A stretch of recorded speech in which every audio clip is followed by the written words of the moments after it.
Okay guys, so this video is going to talk about succession, and it's actually primary succession. And it says at the top, scientists investigated the process of this primary succession on sand dunes. So it's quite important to just take note of what it says in the question itself. And they measured the percentage cover. So that's one way of estimating populations, by doing a percentage cover. Now, percentage cover is actually quite useful because if you've got quite a lot of plants, individuals, big population number, and they're quite small and difficult to count, we can just quickly do a percentage cover. So that's where you'd have a quadrat that you place at a given random coordinate. So you actually place the center of the quadrat at the random coordinate that you calculate with a random number generator. And you can say how many of the squares in the quadrat would you find that species of plant. And if, for example, we had 100 squares and it was 60 of them where you actually saw that particular species, it'd be 60% cover. So here, for example, if I saw that species in half of the squares of the quadrat, it would be a 50% coverage at that particular random coordinate. Some of the results the scientists obtained were shown in figure 1. So we've got this graph that we are definitely going to annotate and use. And the first question says, describe how you determine the mean percentage cover for beach grass. So we're going to use the key, and beach grass is the first one here. So actually, if we have a look at the solid line, we can see that beach grass is the first species to emerge at time point 0. So we're going to start here. So the beach grass would actually be the pioneer species, which is going to start succession. So pioneer species, because it's the first species to colonize this quite hostile habitat. So how are we going to determine the mean percentage cover for beach grass on a sand dune? So this is to do with population estimates. So the first thing you have to do, because it's an area, okay, on a sand dune equals area, we need to draw a grid over the area, or we can have two tape measures that we put at 90-degree angles. So we need to create a grid over that particular area. What we're then going to do is generate a large number of random coordinates, and the coordinates have to be random, and that's going to prevent bias in the data, so no bias. And we could use a calculator or a dice or a random number generator. Now, when we've got, say, a minimum of 20 random coordinates, we then place the center of the quadrat at each random coordinate, and we do a percentage cover. Now, what we then do is, once you've got 20 values, and it's important to have 20 because that's a large sample size, which makes the data more representative, and therefore the mean value that we're about to calculate much more reliable. We add up all the percentage covers and we divide by the number of quadrats, so we get a mean percent cover. Now, what you could do is you could repeat this process in several different areas of the sand dune. So normally the tape measures to create the area would be 10 meters by 10 meters.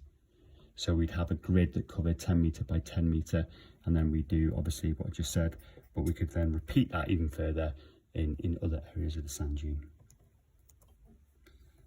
Now, the scientists concluded the results shown in the figure were due to succession taking place. It says use figure 1, so we've got to use figure 1 because it's saying that, to explain why the scientists reached that conclusion. So we're going to use some of this data now. So the pioneer species is beach grass, and we know that because beach grass starts to increase its mean percentage cover. So we use the values that were given on the data and also the labels on each axis. So it goes from 0 up to 30, and that's 30% coverage. And that's a hostile habitat. So we do need to say that the hostile habitat is colonized by the beach grass, so its population goes up. However, if you look at the age of the sand dune in years, at around about 25 years, what happens is actually the mean percentage cover of the beach grass starts to decrease. And that's because there's another species called shrub bunch grass, and its numbers start to increase.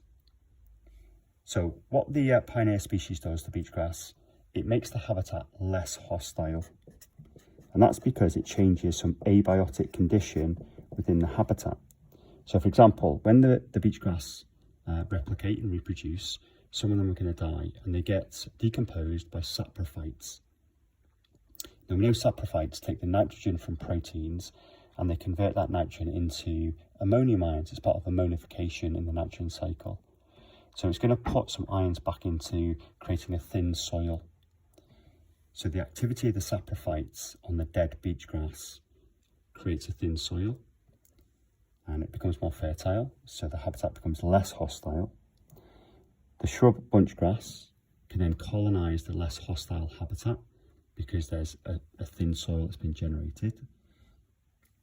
And it outcompetes the original pioneer species, which is the beach grass. So it might be that the shrub bunch grass, because it outcompetes the beach grass, it means that it can absorb more sunlight, and the pioneer species absorbs less sunlight, and therefore the pioneer species becomes outcompeted. Now, as the numbers of shrub bunch grass increase, we can see the percentage cover goes up to about 50%. There is actually another species that starts to emerge called the conifer tree. Now, if we have a look at, say, 200 years along the age of the sand dune, what you'll find is that the conifer tree population increases, and as it gets quite high, so about 50% coverage, the shrub bunch grass starts to decrease. So we could assume here that the conifer tree outcompetes the shrub bunch grass for named resources in the habitat. So it might be that the conifer trees have longer roots and they can absorb more nitrates and phosphates from the soil. They might be taller trees, they can absorb more sunlight compared to the previous species. So what we're seeing is a change in the composition of species present in that community. And that's important to say that phrase. There's a change in the composition of species present within a community, which is actually the definition of succession. Now, as time proceeds, we can see the shrub bunch grass decreases. The conifer trees remain quite high as a mean percent cover. And slowly there's development of another species called the hardwood trees. So here we've got the hardwood tree, and we've also got some conifer trees within this particular habitat. So whereas when we started succession, there was actually no species present, and then the pioneer species started to emerge, we've now got two dominant species which might start to form the climax community. Now, a climax community is a very stable community, and we have to use that word stable, because that community doesn't change very much, and it only changes as a consequence of maybe something like a forest fire or a flood, and that would then lead into secondary succession, where there's already a very thick soil that's been formed.